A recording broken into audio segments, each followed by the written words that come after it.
आज हम जिस माता जी की कहानी सुनाने जा रहे हैं वह विचित्र स्वभाव की नारी थी। जहाँ स्त्रियां सहज ही धार्मिक स्वभाव की होती हैं, इस माता जी को पूजा पाठ धार्मिक क्रियाकलापों से बहुत चिढ़ थी। घनघोर नास्तिक स्वभाव की थीं। इन माता जी के 4 बेटे थे। उन चारों बेटों में से सबसे छोटे बेटे को ही इस माता जी की बहुत चिंता रहती थी। हमेशा सोचता रहता कि माँ अगर ऐसे ही नास्तिक स्वभाव की रही तो मरने के बाद नरक में ही जाएंगी, और माँ को धार्मिकता की ओर झुकाने के लिए तरह तरह के जतन किया करता था, पर सब निरर्थक था।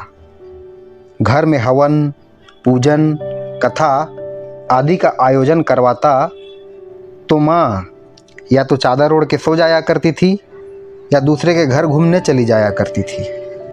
एक दिन छोटे ने घूमने फिरने का प्लान बनाया। उद्देश्य था माँ को किसी तीर्थ स्थान में ले चलना। उसने माँ से कहा, माँ आज चलो घूमने चलते हैं, सिनेमा देखेंगे, होटल में खाना खाएंगे, चलोगी? माँ तुरंत राजी हो गई। फिर उसने अपने बड़े भाइयों को समझा दिया। काफी संपन्न परिवार था। घर के निजी वाहन में ही चल पड़े।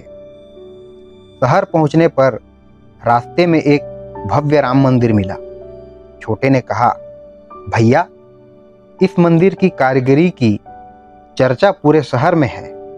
राम लक्ष्मण और माता सीता की मूर्ति तो ऐसे लगते हैं जैसे बोल ही पड़ेंगे, चलें क्या? तीनों भाइयों ने तुरंत ही सहमति जता दी। फिर उसने माँ से पूछा, चलो ना तुम भी, ऐसी सुंदर रचना तुमने पहले कभी नहीं देखी होगी। माँ ने चिढ़ते हुए कहा, मैं वहां जाके क्या करूंगी? तुम लोग जाओ, मैं यहीं बैठी हूं। छोटे ने जिद करते हुए कहा, अरे माँ चलो ना, मेरा मन रखने के लिए ही सही। माँ अनमने मन से तैयार हुई और सभी मंदिर के अंदर जाने लगे। छोटा बड़े उत्साह के साथ मंदिर के वास्तुशिल्प का गुणगान कर रहा था, पर माँ ध्यान ही नहीं दे रही थी। फिर छोटे ने गर्भगृह में माँ को ले जाकर प्रतिमा के सामने खड़ा कर दिया और कहा, देख तो कितनी सुंदर प्रतिमा है ना माँ? माँ परेशान होते हुए बोली, अरे इसमें कौन सी बड़ी बात है, ये तो कलाकार की विशेषता है। उसने बना दिया तो बन गया, उसे पैसा भी मिल गया। अब इसे दिखाकर यहाँ के पुजारी पैसा कमा रहे हैं। इतना कहकर वह सीढ़ियों से उतरकर गाड़ी में जाकर बैठ गई। छोटा उदास हो गया। उसे विश्वास हो गया था कि इस माँ का अब कुछ नहीं हो सकता। फिर भी उसने अपना प्रयास जारी रखा, पर माँ अपने स्थान से टस से मस नहीं हुई और 5 वर्षों बाद उसकी मृत्यु भी हो गई। अंतिम संस्कार के बाद जब अस्थि विसर्जन की बात आई तो छोटे ने बड़े भाई से कहा, भैया माँ की अस्थि को गंगा में विसर्जित करने के लिए हरिद्वार लेके चलते हैं। बड़े भाई ने टोकते हुए कहा, छोटे ऐसे घनघोर नास्तिक प्राणी की अस्थि को गंगा में विसर्जित करना माँ गंगा का अपमान है। इसके हड्डियों को जा किसी नदी नाले में फेंका। छोटे ने फिर कहा, नहीं भैया, जीते जी ना सही, मरने के बाद तो कुछ पुण्य का काम हो जाए, माँ की आत्मा को भी शांति मिलेगी और इसी बहाने माँ के नाम से कुछ धर्म भी कर देंगे। बड़े भाई ने समझाते हुए कहा, कर्म ही खोटे हों तो टंट घंट से क्या लाभ, पर तेरा मन अगर नहीं मान रहा तो मैं क्या कर सकता हूँ। ठीक है ले जा गंगा, पर अकेले ही जाना। छोटे ने जाने की तैयारी कर ली और दूसरे ही दिन निकल गया। दिल्ली से हरिद्वार के लिए ट्रेन बदलनी थी, सो वह शाम को दिल्ली पहुंचा और अपने प्रिय मित्र को फोन लगाया। दोस्त बड़ा प्रसन्न हुआ। उसने कहा, आजा भाई, आज तो त्योहार मनाएंगे, खूब घूमेंगे फिरेंगे, सिनेमा देखेंगे और मौज करेंगे। फिर दोनों दोस्त मिले। घूमने फिरने की योजना भी बन गई। दोस्त ने अपनी पत्नी से कहा, आज हम दोनों बाहर ही खाएंगे, तुम अपने लिए बना लेना, और दोनों सिनेमा देखने निकल गए। दोस्त की पत्नी संकालू स्वभाव की महिला थी। उनके जाने के बाद उसने छोटे का बैग टटोलना शुरू कर दिया और उसे मिल गई माँ की अस्थि। उसने खींचते हुए कहा, ये देखो इनकी बदमाशी, होटल में खाएंगे मांस और घर में लाएंगे हड्डी। और फिर उस महिला ने अस्थियों की पोटली नाली में फेंक दी। रात में दोनों दोस्त घूम फिर कर वापस आए और सो गए।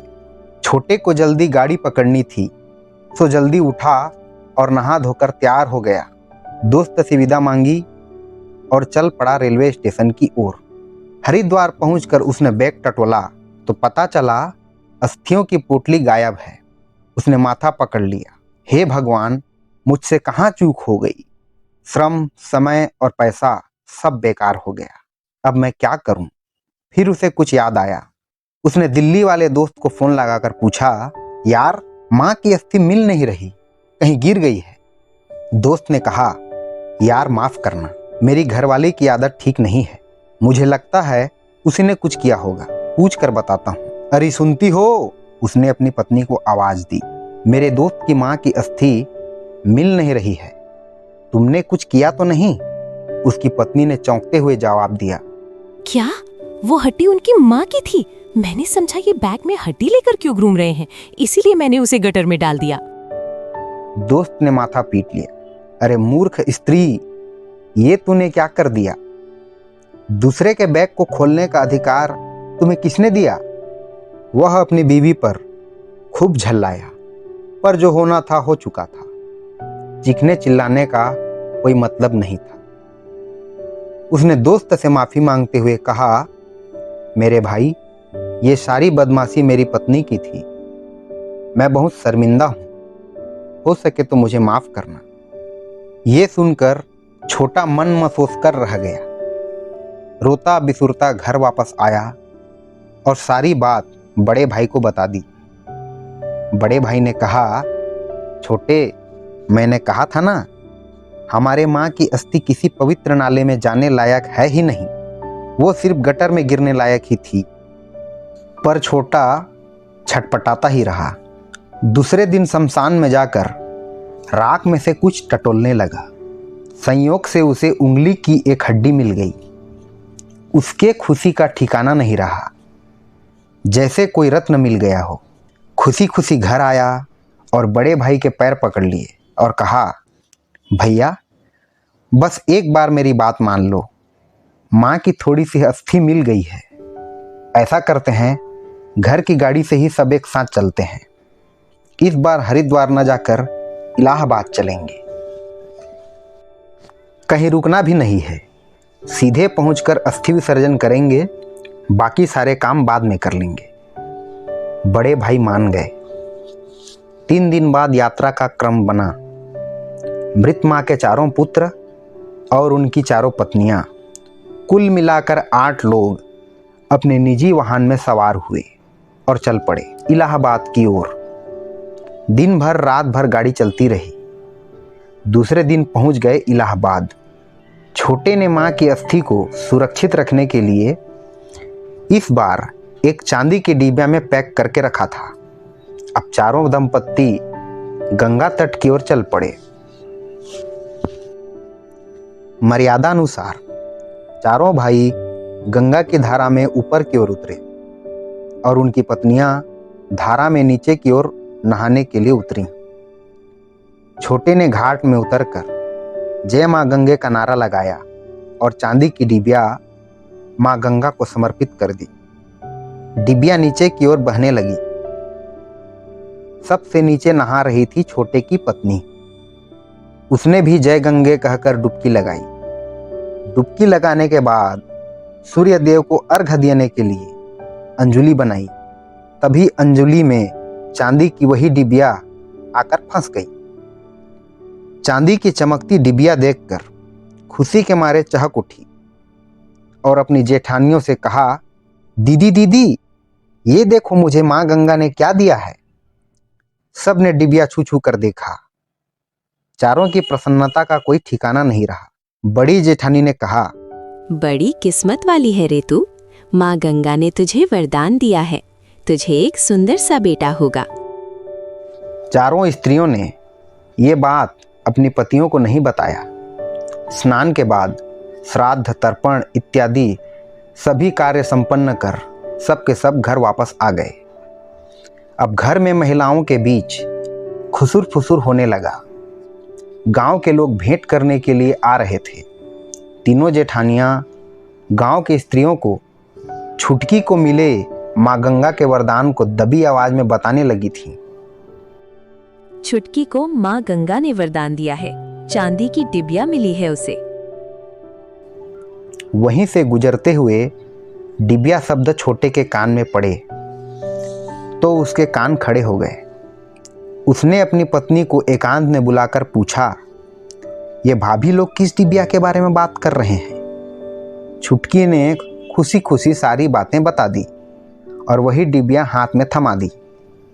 बेचारा छुटका माथा पकड़कर बैठ गया। हे भगवान, अब माँ का उद्धार कैसे होगा? बड़े भाई को जब ये सारी बात पता चली तो उसने छोटे से कहा, देख छोटे, मैंने कहा था माँ की ये अस्थि इतनी अपवित्र है कि माँ गंगा ने भी वापस कर दिया। रोना धोना बंद कर और इस हड्डी को जाकर किसी गटर में फेंका। और अंत में वह अस्थि गटर में ही गई। कहानी का संदेश यह है कि जिसने जीवन में कोई नेक काम नहीं किया तो मरने के बाद भी उसके साथ कुछ अच्छा नहीं होता।